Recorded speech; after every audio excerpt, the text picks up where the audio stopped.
No dia 10 eu já saquei 700, no dia 14 eu já saquei 5.700, no dia 20 eu já saquei mais 4.700 reais. Fiz mais de 20 mil reais em menos de 2 semanas. Nesse vídeo eu vou te ensinar a ganhar isso. O que aconteceu?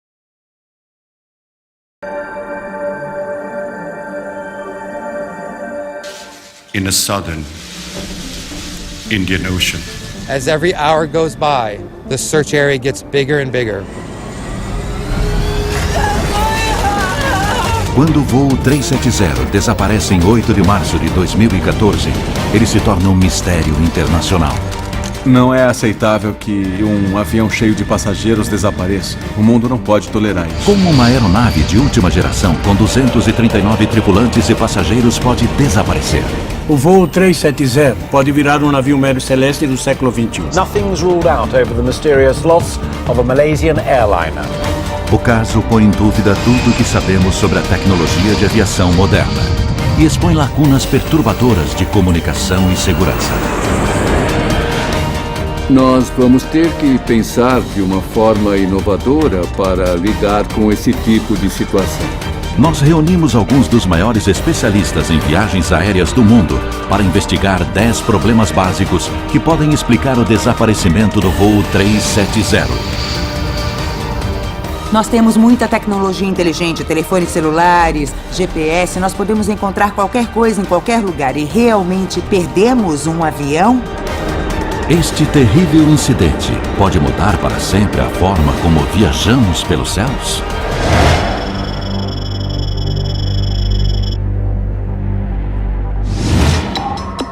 O Aeroporto Internacional de Kuala Lumpur é um dos maiores e mais movimentados da Ásia. Como em outros centros da aviação mundial, centenas de voos decolam daqui diariamente.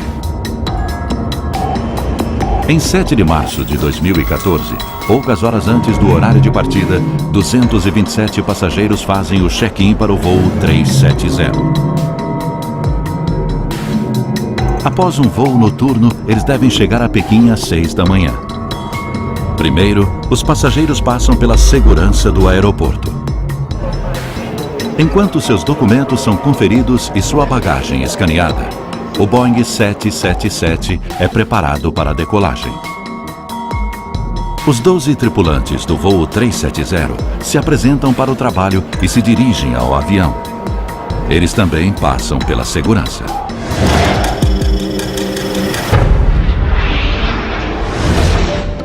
O que o voo 370 deixou claro é que precisamos fazer mais em termos de investigar os próprios membros da tripulação. Nestas imagens de circuito interno, o capitão Zahari Ahmed Shah e seu copiloto Farik Abdul Hamid são vistos passando por um detector de metais antes de embarcar. O jeito mais fácil de burlar a segurança e prejudicar um voo é usando a tripulação. Ninguém checa a tripulação. Em muitos países, os pilotos são investigados apenas ao serem contratados pelas companhias aéreas. Na hora do embarque, eles passam direto pelo detector. A imagem mostra o capitão passando pelo detector. Depois, o oficial de segurança dá um passo à frente, dá um tapinha no peito dele e o deixa passar. Então, temos uma lacuna aí. Se houver alguém mal intencionado entre os pilotos, nós corremos o risco de que ele use essas lacunas para desaparecer dos céus. Enquanto a tripulação se dirige à aeronave, os passageiros passam pelo controle de passaporte.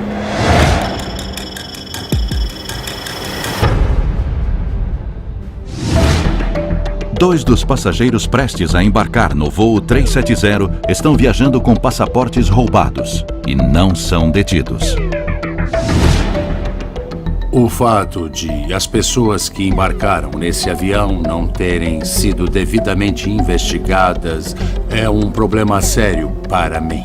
Depois, eles foram identificados como iranianos em busca de asilo. Mas como eles conseguiram passar pelo controle de passaporte sem serem detectados? A Interpol tem uma base de dados com detalhes de mais de 40 milhões de passaportes roubados ou perdidos. Todos os países que contribuem com a Interpol, e eles são cerca de 160, têm acesso à base de dados. Mas, infelizmente, os países não são obrigados a consultar essa base de dados? Na verdade, a maioria dos países, incluindo a Malásia, não a usam regularmente para vetar os passageiros. Esta lacuna alarmante pode aumentar a pressão pela mudança de protocolos internacionais. Eu acredito que a base de dados da Interpol vai começar a ser usada com mais frequência, mas o custo e o acesso precisam ser melhores. Com os passaportes verificados, os passageiros do voo 370, como é praxe no mundo todo, partem para a checagem de segurança. É quando as autoridades procuram explosivos, armas e materiais perigosos. Eles checam as nossas malas, nós passamos por detectores, mas isso indica que existe uma falha em algum lugar.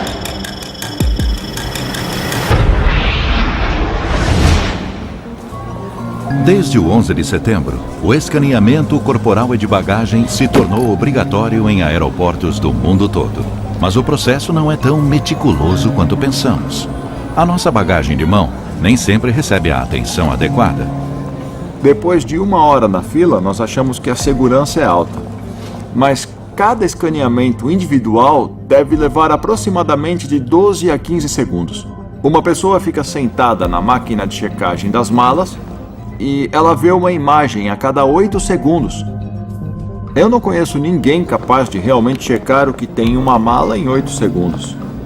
Existem fraquezas por causa de problemas fundamentais. Por exemplo, nós não temos equipamentos capazes de encontrar explosivos na bagagem de mão. Pode até haver um explosivo, mas ele vai parecer um salame ou um pedaço de queijo. Mais de uma década após o 11 de setembro, os protocolos de segurança parecem rígidos, mas ainda existem fraquezas fundamentais no mundo da aviação, especialmente no que diz respeito à tecnologia e ao seu uso. Nós gostaríamos que a tecnologia da segurança aeronáutica chegasse ao ponto em que o erro humano fosse removido da equação. Ao ponto em que não dependêssemos das decisões de uma única pessoa que faz a revista e escaneia a bagagem despachada ou de mão. Identificar ameaças antes do embarque é a forma mais eficiente de garantir a segurança. Novas tecnologias estão sendo desenvolvidas para identificar quem está viajando, o que há na bagagem e o estado de espírito dos passageiros e tripulantes. Métodos inovadores de detecção estão sendo usados em aeroportos do mundo inteiro, muitos deles baseados na ciência biométrica e no reconhecimento facial 3D. E há novos sistemas criados para impedir que substâncias perigosas ou explosivas entrem no avião. Nós podemos melhorar a tecnologia de escaneamento da bagagem despachada ou da bagagem de mão com sofisticados algoritmos da máquina de raio-x capazes de detectar a presença de um dispositivo explosivo e nos alertar imediatamente. Embora nenhuma evidência ligue os tripulantes ao desaparecimento do voo 370, o caso levanta questões sobre a necessidade de avaliá-los regularmente. Novas tecnologias e inovações se baseiam em indicadores fisiológicos e psicológicos. É o sistema que verifica a sua identidade pelo movimento dos seus olhos. Também pode dizer se você está bêbado, se tem um problema, ou se você está ansioso. Nós temos que saber se, no mínimo, o piloto, o copiloto e o comissário de bordo não estão sendo coagidos ao entrar na cabine de comando. Com a avaliação comportamental, o nervosismo, o suor e outros sinais podem indicar se uma pessoa tem más intenções. Boa parte dessa tecnologia ainda está no futuro. E para muitas autoridades aéreas ao redor do mundo, é simplesmente uma questão de custo-benefício. O que acaba atrasando o aprimoramento das tecnologias modernas nos países em desenvolvimento é o custo. Quase todos os equipamentos são caros demais, tanto em termos de aquisição quanto de manutenção, assim como o treinamento do pessoal que vai lidar com eles. É preciso mais cooperação internacional. É necessário compartilhar essa tecnologia. Nós temos que levar esses avanços tecnológicos dos países desenvolvidos para os países em desenvolvimento. Com as checagens de segurança completas, o voo é liberado para decolagem à 00:40. O Boeing 777 deixa a pista do aeroporto de Kuala Lumpur pela última vez. Primeiro, o avião é liberado para decolagem e quem faz isso é o controlador na torre. Então a aeronave inicia o voo e assim que o controlador garante que ela não está na rota de outros aviões, ele entrega a aeronave para o controle de área. Esse processo é uma rotina que se repete o tempo inteiro, todos os dias.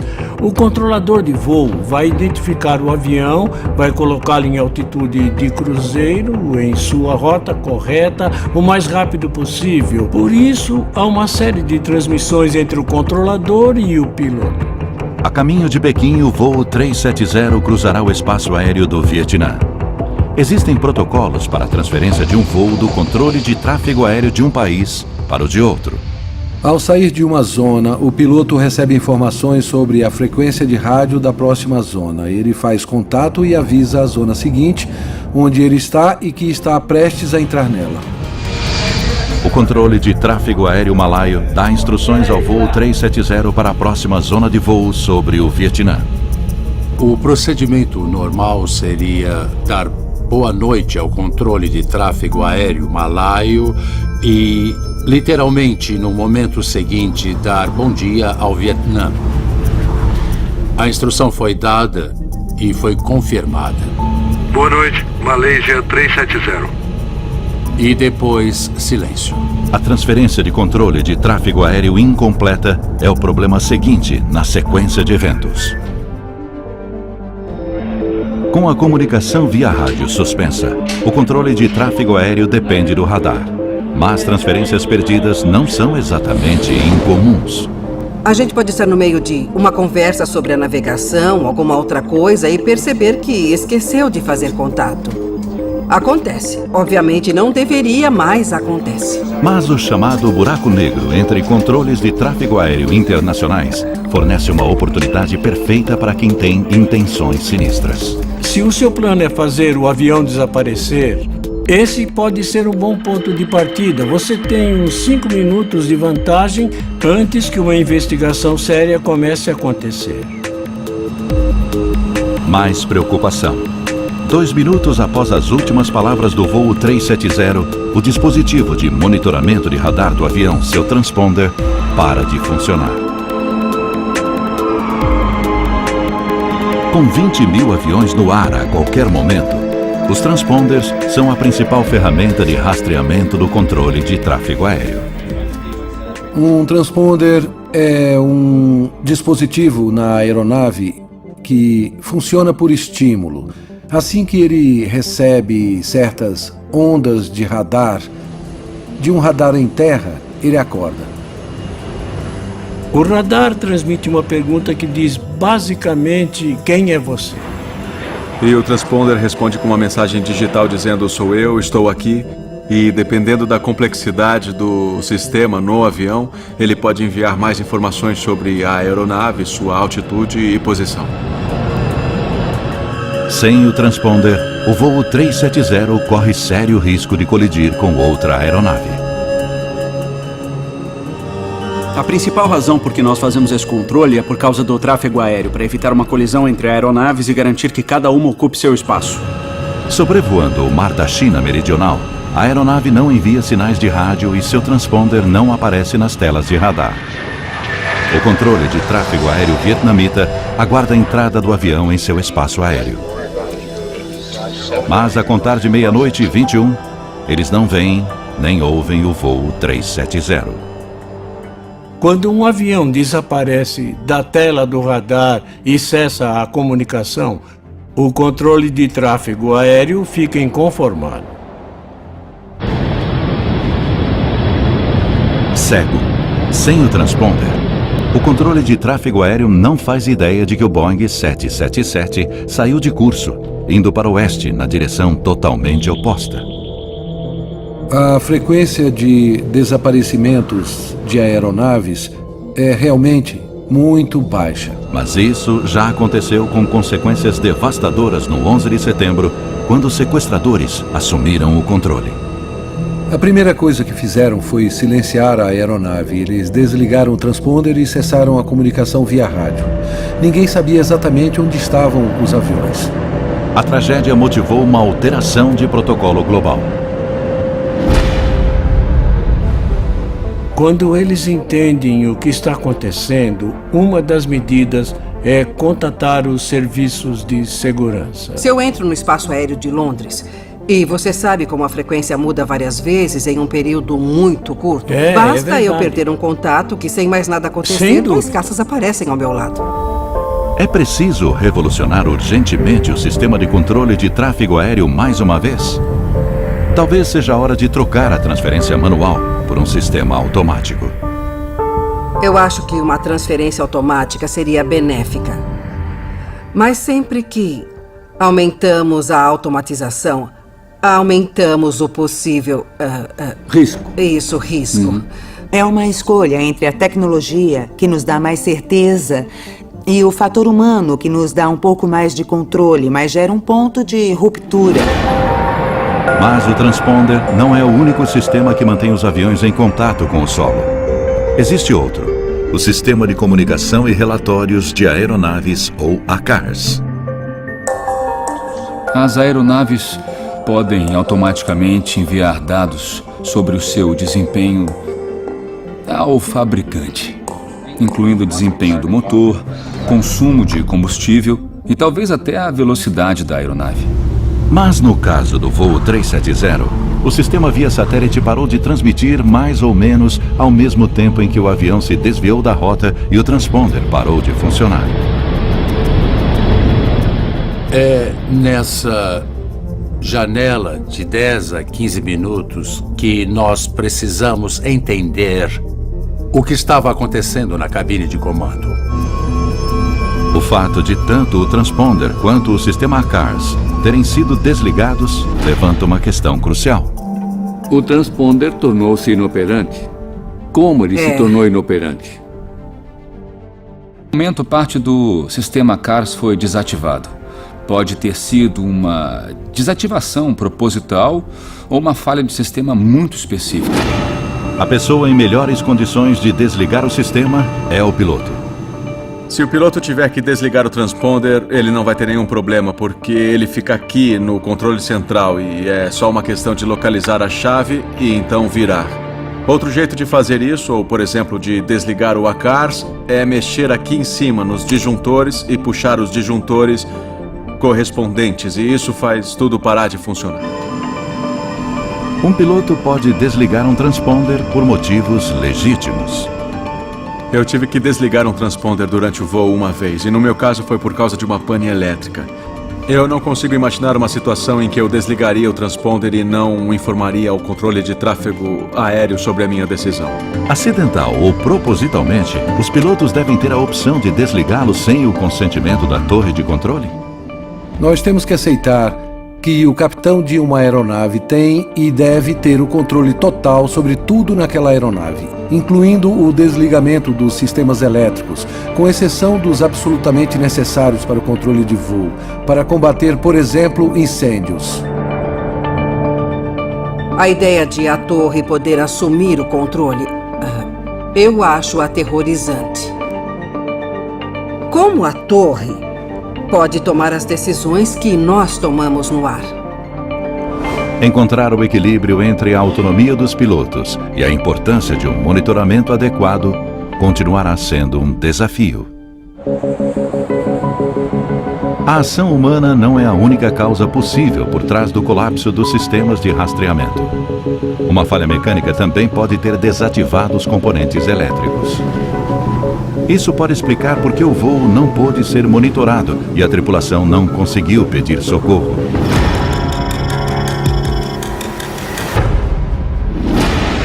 O Boeing 777 está em operação há 20 anos e tem um dos melhores históricos de segurança entre as aeronaves comerciais. O 777 é uma aeronave muito segura. Existem mais de 1000 em operação e o número de acidentes é baixíssimo. Mas existem precedentes de falhas mecânicas. Em 2008, combustível congelado levou ao pouso forçado de um 777 no aeroporto de Heathrow, em Londres.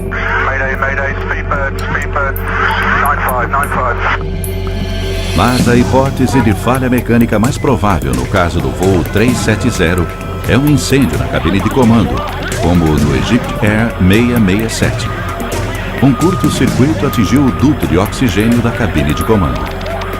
Em 30 segundos, o fogo abriu um buraco do tamanho de uma mala na fuselagem.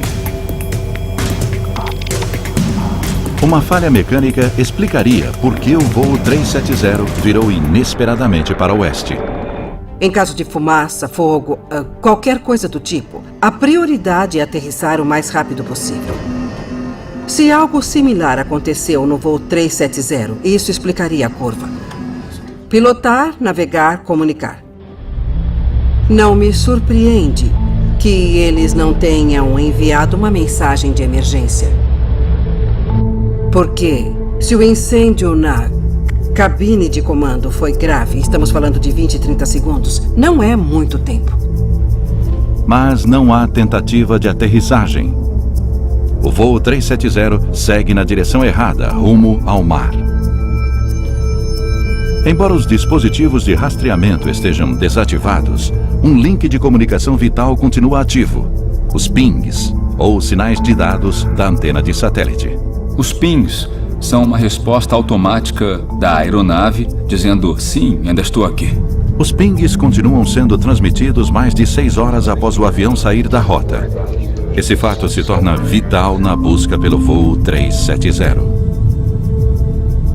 Embora os pings não forneçam nenhum tipo de dados sobre a localização da aeronave, nós sabemos, graças a eles, que a aeronave continuou voando por diversas horas após a perda de contato. Hoje nós sabemos que o avião seguiu em direção à latitude 40 graus, que concentra os ventos mais hostis do Oceano Índico Sul. Mas quem estava no comando? Homem ou máquina?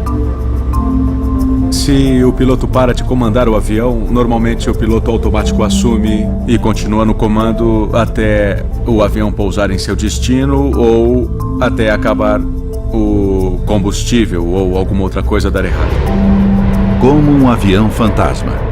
Estaria o piloto automático levando o voo 370 ao lugar do seu descanso final e obrigando o mundo a conviver com o mistério?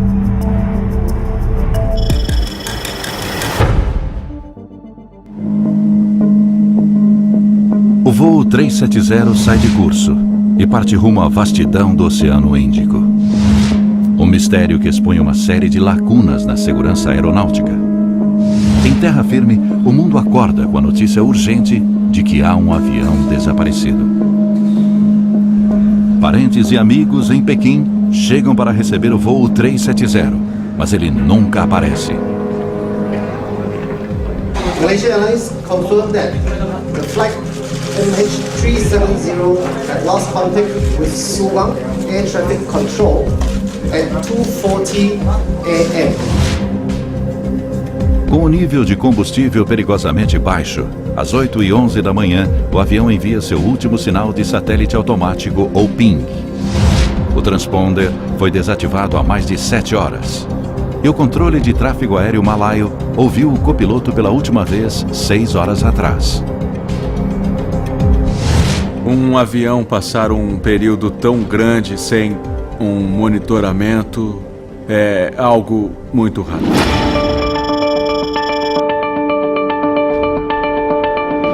É incrível, nós temos muita tecnologia inteligente, telefones celulares, GPS.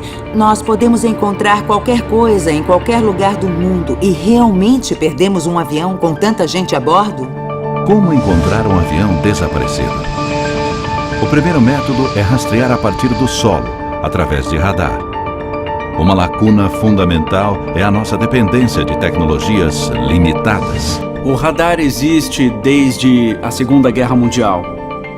Ele exige uma estação em terra por perto e sai de alcance a algumas centenas de quilômetros da costa. O voo 370 desaparece das telas de radar do controle de tráfego aéreo quando seu transponder é desativado, menos de 1 hora após a decolagem. E apenas 2 minutos após o copiloto dar boa noite. Os radares primários das Forças Armadas, que não dependem de transponders, ainda conseguem monitorar o avião. Mas depois de 90 minutos, eles também o perdem. O radar primário tem limitações. Ele deve ter um alcance de 150, 200 quilômetros na altitude em que o avião estava, então ele tem um valor limitado. O radar da aeronáutica malaia registra um objeto não identificado, provavelmente o voo MH370 em um ponto ao sul de Phuket. Os registros do radar também confirmam que o avião virou para o oeste. O maior obstáculo é a falta de estações terrestres. Então nós cobrimos algumas centenas de quilômetros a partir da costa, mas na verdade não cobrimos vastas áreas do mar para onde esse avião parece ter ido.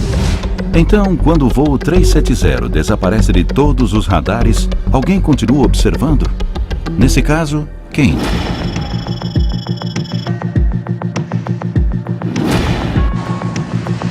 Mais de 1000 satélites orbitam a Terra. As Forças Armadas e empresas particulares investiram trilhões de dólares na tecnologia de satélites. Alguns deles registram imagens a centenas de quilômetros, distinguindo objetos com meio metro de comprimento. Sem dúvida, o avião deve ter sido avistado. A grande maioria dos satélites de imagem é de órbita baixa, a poucas centenas de quilômetros de altitude, e se move muito rápido.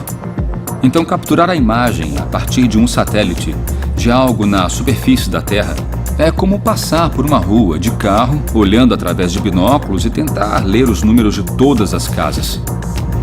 Nações como a Rússia e os Estados Unidos podem ter escolhido não divulgar dados confidenciais de satélite que poderiam revelar suas capacidades militares. Uma questão interessante é em que fase das buscas as capacidades militares nacionais passaram a ser utilizadas. Quando um satélite é encarregado de ajudar na busca ao voo 370, pode significar que as capacidades dele não estarão disponíveis para outros assuntos de alta prioridade. A Malásia pediu que outros países compartilhassem dados de radar e satélite potencialmente sensíveis. As Forças Armadas Americanas têm alguns satélites dedicados ao monitoramento de mísseis, mas eles se baseiam em padrões de calor. E uma aeronave em pleno voo não gera calor o bastante. Se houvesse uma grande explosão, esses satélites provavelmente teriam identificado. Mas oficiais americanos dizem que esses sistemas não detectaram nada que indicasse algo como uma grande explosão, o que leva ao mistério do que pode ter acontecido. O Exército pode estar ajudando nos bastidores, mas a questão da segurança nacional sempre vai deixar lacunas na inteligência que é compartilhada. Com poucos fatos sólidos à mão, os malaios precisam desesperadamente de informações e da colaboração de seus vizinhos e da comunidade internacional. Nas primeiras etapas da investigação, tivemos muitas informações conflitantes. E a mudança da área de busca levou a uma grande perda de tempo.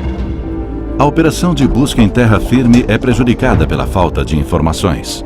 Não há um diálogo eficaz entre países e autoridades aeronáuticas, impedindo que surja uma visão geral do incidente.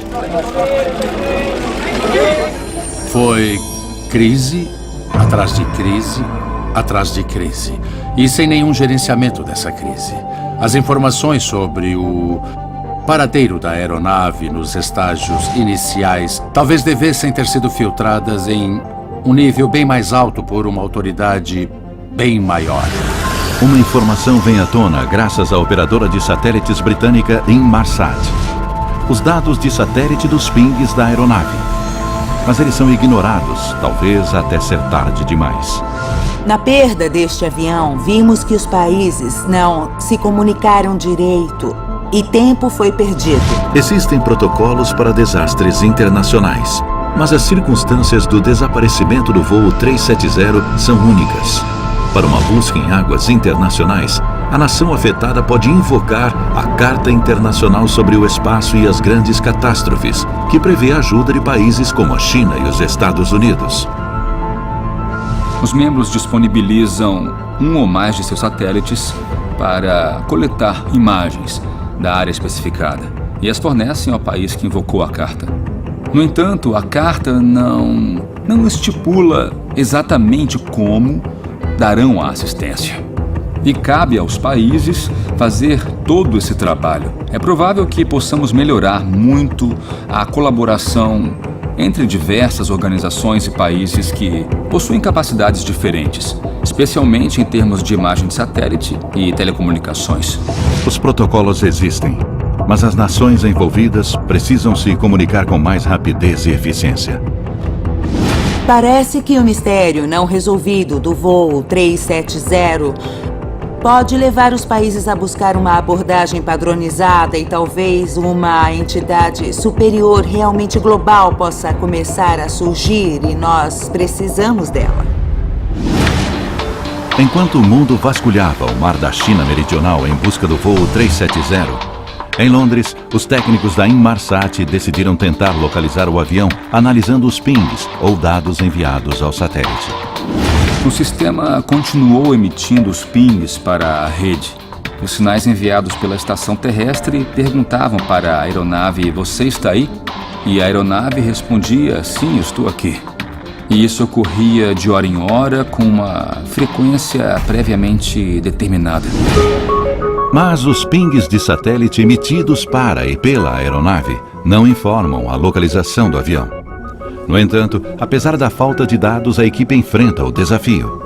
Programadores usam os 8 pings enviados pelo avião para determinar sua possível trajetória.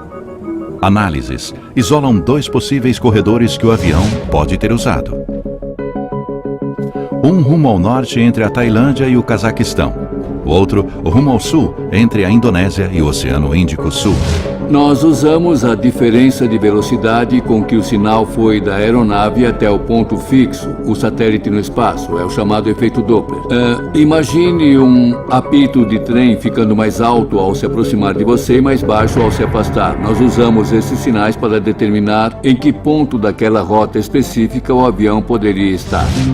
A equipe foi um passo além, criando algoritmos complexos para analisar as trajetórias de diversos voos de 777 da Malaysia Airlines rumo a Pequim. Ao fazer isso, eles puderam deduzir a rota mais provável para o avião, o Corredor Sul. Eles tinham um palpite bem sólido de para onde a aeronave foi. Então eles compararam com outros 6 aviões que decolaram no mesmo dia. E deu certo. Ao aplicar esse modelo ao caso do voo 370, eles conseguiram mostrar de forma bastante convincente que ele deve ter seguido rumo ao sul. A área de busca se resume a um corredor de 160 quilômetros no Oceano Índico, a oeste de Perth. O primeiro-ministro malaio dá a notícia. According to this new data, flight MH370 ended in the southern Indian Ocean. Agora os investigadores sabem o lugar mais provável da queda. E uma operação internacional de busca está em andamento. Não existe certeza sobre o que aconteceu, e isso é impensável. Nós temos que saber o que houve para evitarmos no futuro. Mas ainda há 2 evidências vitais que precisam ser encontradas: o gravador de dados de voo e o gravador de voz da cabine, as caixas pretas. Essas 2 unidades sobreviveriam a um impacto considerável e, sem dúvida, sobreviveriam embaixo d'água. E caso os investigadores encontrem as caixas pretas, elas podem ironicamente se tornar o maior mistério de todos. Com o passar das semanas e sem nenhuma resposta sobre o que aconteceu com o voo MH370, a dor e a raiva dos parentes aumentam. Finalmente, os investigadores conseguem isolar uma área onde a aeronave pode ter caído. Ela cobre 254 mil quilômetros quadrados nas profundezas do Oceano Índico Sul. Mas é preciso encontrar uma parte crucial do avião. Outro mistério: as caixas pretas.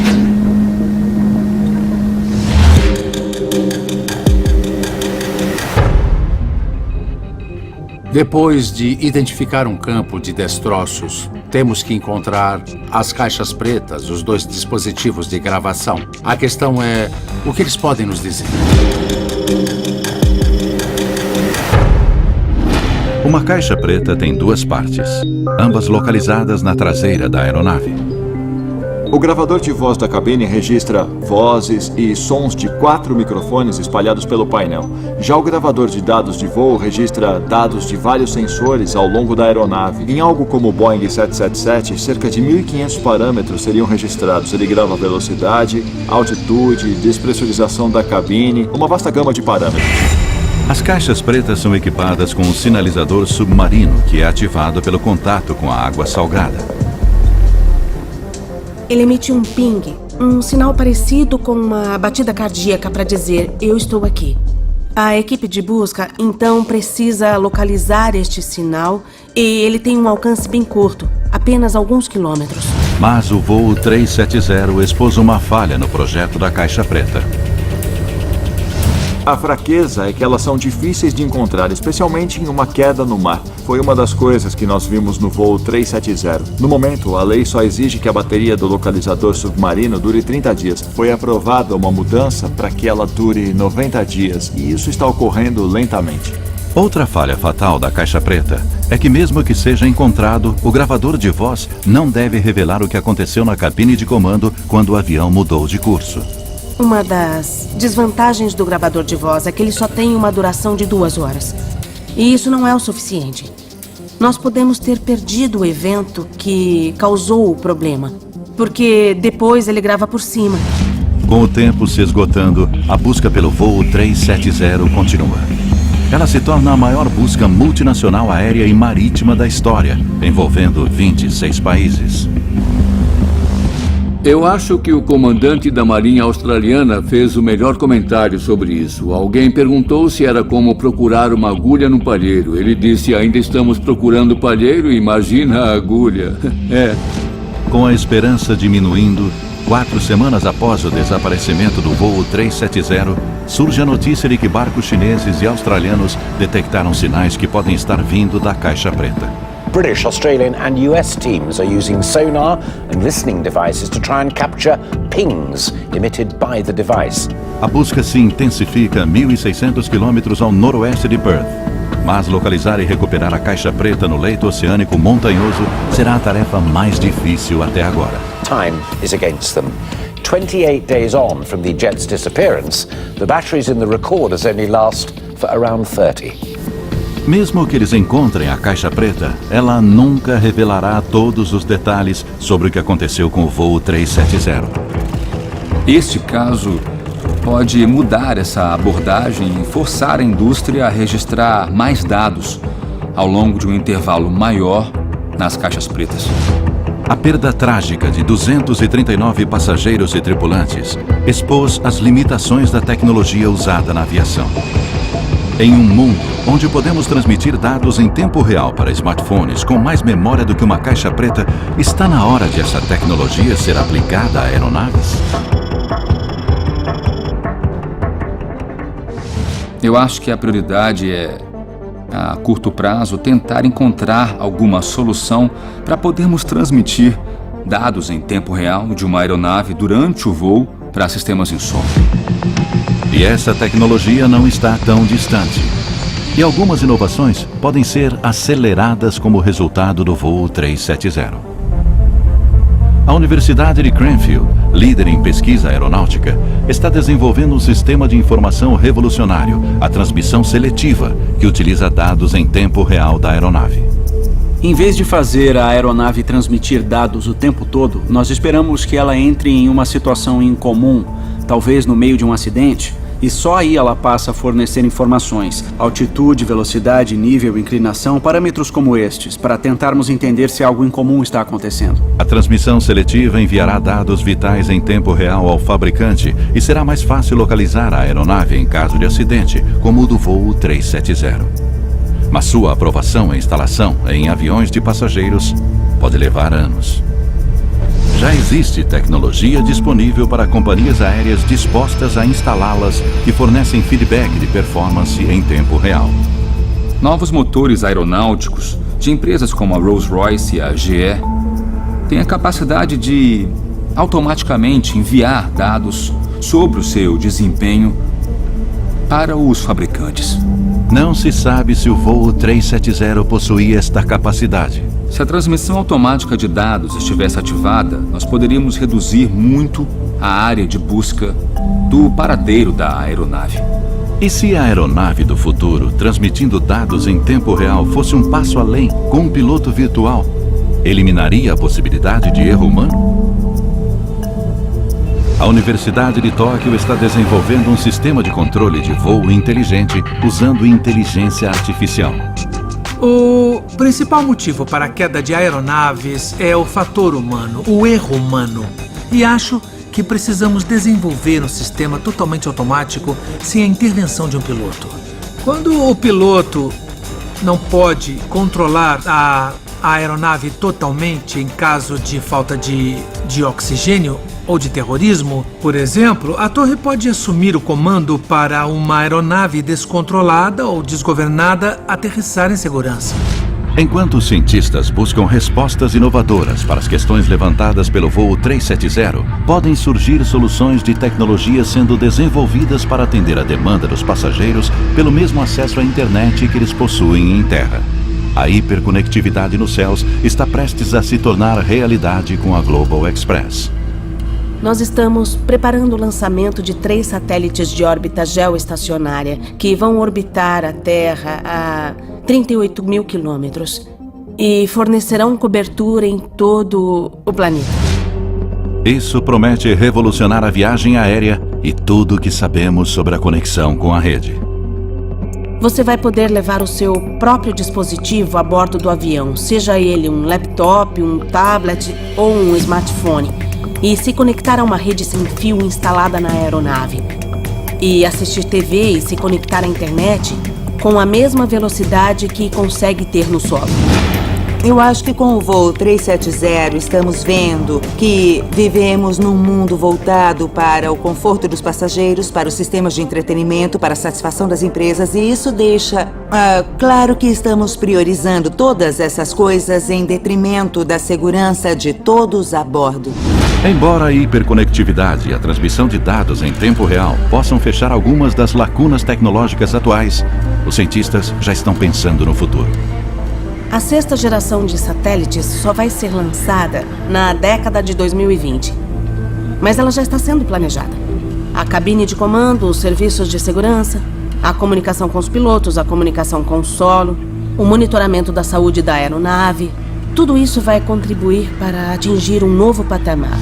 Enquanto o mundo continua acompanhando os eventos trágicos do voo 370, os investigadores precisam encontrar os destroços e recuperar a caixa preta para solucionar algumas dúvidas-chave.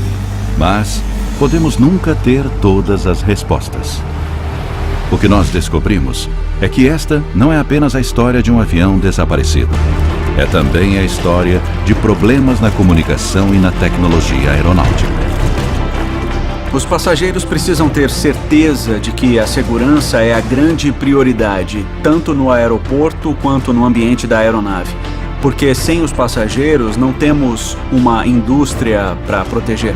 A tecnologia aeronáutica, por mais sofisticada que seja, ainda é vulnerável a erros e sabotagens. Temos que descobrir, nós temos que saber o que aconteceu e nós temos que aprender as lições para impedir que aconteça de novo. Estas falhas permitiram que um voo de rotina se tornasse um dos maiores mistérios na história da aviação. No fim das contas, a questão é: qual vai ser o custo de implementação de toda essa tecnologia e dessas melhorias? E quem vai estar preparado para arcar com esse custo? Os governos, as companhias aéreas ou os passageiros?